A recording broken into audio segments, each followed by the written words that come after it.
بسم الله الرحمن الرحيم. حديثك لا تنادي فهبوا يا بني قومي أسودا أعيدوا للدنا أمجاد عصر وفلوا بالحديد لنا القيودا. Hello everyone, this is Colin once again. I'm making a rebuttal to Ahmed's Quran 3, also known as Ben, and so I'll be referring to Ahmed's Quran 3 as Ben throughout the rest of this video. And Ben made a new video entitled Israel in the Quran, part 204. This is segment A of B, so he's making two segments. In this video, his arguments are what I call a shotgun effect. He tries to cover a lot of ground, randomly citing certain verses, which I can't really understand what the point of it is, because he doesn't make any arguments about it, but I guess he's just trying to cover as much ground as possible, take up as much time, much of our time, as he possibly can. Now, he mentions, his first argument is that the Quran refers to Israel as a tribe, but not as a person, and he says that in order for a Muslim to in order for a Muslim to actually understand that Israel is actually a person, the Muslim would have to read the Bible to get the story. Now, I do agree with him on some ground. I agree with him that to get the full story of how Jacob received his name Israel in the book of Genesis, one would have to read the book of Genesis. However, does the Quran really not refer to a one person as Israel, but rather only a tribe? Well, he makes that assumption, and I'm about to prove that he is completely wrong. For an example, when we look at the Tafsir of Al-Jalalain from Surah Maryam, chapter 19, verse 58. I'm going to read it from the Abdul Yusuf Ali translation, and I'm going to let you know what the Tafsir says. It says, "Those were some of the prophets on whom Allah did bestow His grace, of the posterity of Adam, and of those we carried in the ark with Noah, and of the posterity of Abraham and Israel." What was that? The posterity of Abraham and Israel. Of those whom we guided and chose, etc., etc., etc. So it just said that the children of Abraham, the children of Israel. Okay? So if we look at the Tafsir of Ibn Kathir makes it very clear that in this list, what it means by the offspring of Abraham is Isaac, Jacob, and Ishmael. But what is it meant by the offspring of Israel? And in the context, we're seeing that Abraham and Israel are indeed two distinct persons, if you look at the context.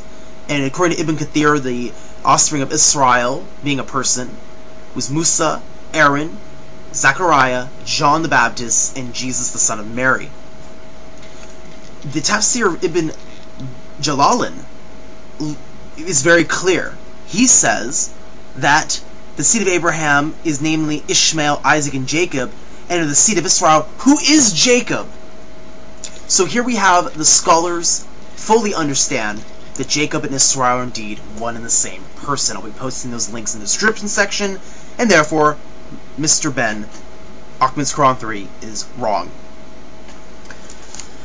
He then goes on to say that the Jews and the Christians didn't know who Allah was, and in the context of his video, he's saying that because God in the Quran is telling the Jews that they're doing something wrong, or the Christians are doing something wrong, and he says, well, they didn't know who Allah was outside the Arabian Peninsula. Well, that's not really debatable as far as semantics goes, but to say that they did not comprehend that the Allah in the Arabian Peninsula was known as the one God of the universe, I would say that many of them had that knowledge, since we have record of them understanding that concept. He says that the Jews kept their monotheism and covenant intact for 2,000 years. Really? Again, I find it hard to believe that Ben has fully read and comprehended the Hebrew Scriptures. He claims to have been studying the Hebrew Scriptures for, I think, he says 20 years. I find it hard to believe that someone who studied it for 20 years and actually would get this wrong. To say that the Jews kept their covenant and kept their, at least their covenant of the monotheism, if you will, intact throughout 2,000 years, to me, and even beyond that, I mean, to imply that they've never had pitfalls, I think even the average Jew would say that was incorrect. There have been many examples in the Hebrew Scriptures where, why did God send prophets in the first place to Israel? To bring them back on the right track.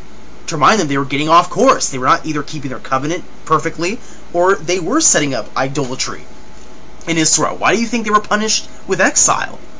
That wasn't just because, God woke up one day and said, I think I'm going to, enslave my chosen people. That was done for a reason. And I think it's kind of interesting that Ben is totally ignorant of that. He says that the Arabs must have forgotten their covenant with Allah. They must have forgotten about Abraham, Ishmael, because they fell into idolatry. I don't see the correlation. They set up partners with God, but they didn't abandon God himself. They still worshipped him, but they set up partners with him. But we see that this has happened in many places. Again, I just mentioned the Jews' own history. So this is not just unique to the Arabs, this is unique to other people as well. I think this is sort of a straw man argument in the first place. Are we talking about Israel, by the way, in this video? Apparently not. He says that Muhammad learned and concocted facts from the Jews and the Christians, yet he gives no proof for this. And he has no proof for this. This is a classic Orientalist attack, which has no basis. He says that Muslims are ignorant of the Bible, the Quran, and the Hadith. And I would say, wow, what a generalization. Let's talk about ignorance. There's a recent book that was published about, I don't know, maybe 3 years ago, and I believe it's called Religious Ignorance. And it's about how the average American knows nothing about not only his own religion, cannot even name the 4 Gospels, let alone talk about anybody else's religion if they are a Christian. Yet, we know that around the world, religious knowledge is actually better, is a subject that is better known. It is more widely taught than it is here in America. And that goes for people of all religions. So I think this is an overgeneralization on his part to say that Muslims not only are ignorant of the Bible, but also the Quran and the Hadith. But of course, Ben knows better than all Muslims, including Muslim scholars. Right. He says that Muslims have accused him of lying, but they show no proof. I have. Muhammad, he says Muhammad used the Torah, the Hebrew Bible, and the New Testament to back up the Quran. Really? I will be linking sources in my description section for articles that refute this argumentation, but the term Hebrew Bible, the term Bible, the term New Testament is nowhere used in the Quran. He has no evidence for this. He says that essentially says that he hated Jews because they were exposing his theology, that Muhammad hated the Jews because they were exposing him theologically in Medina. The Jews, the issue between Muhammad and the Jews was about their alliances, about their covenants. It was more of a diplomatic, political atmosphere, not a religious one. I don't see any sources that show a Jew rebuking a Muslim on a theological level except for a couple of conversations, but for him to take those and use them, he's basically over-exaggerating this concept. He quotes a lot of verses that says that the Quran mentions the promised land for the Jews. He says, yet the Muslims would claim that they are the exclusive owners of it. Now he's going against history, the historical record. It's a historical fact. The Muslims were more tolerant than any other group when they were in control of Jerusalem. That's a fact. To deny this, you're denying the historical record. If we want to talk about intolerance towards people who the Promised Land was given to them, let's talk about how the Christians handled the Promised Land. To me, he's going against the historical record here, and he's in denial.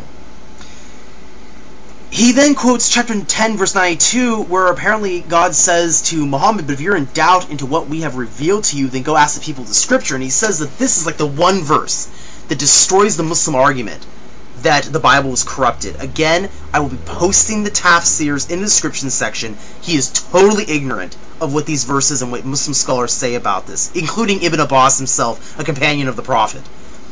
They all understood this. There are two things this verse is talking about. One, and this is even in his copy of the Quran, which Ahmad's Quran 3 has, the Noble Quran translation. He uses this on his website, and the scholars say very clear this is referring to if the Muhammad is in doubt that his name is mentioned in the scriptures of the Torah and the Gospel, they should go ask the people of the book.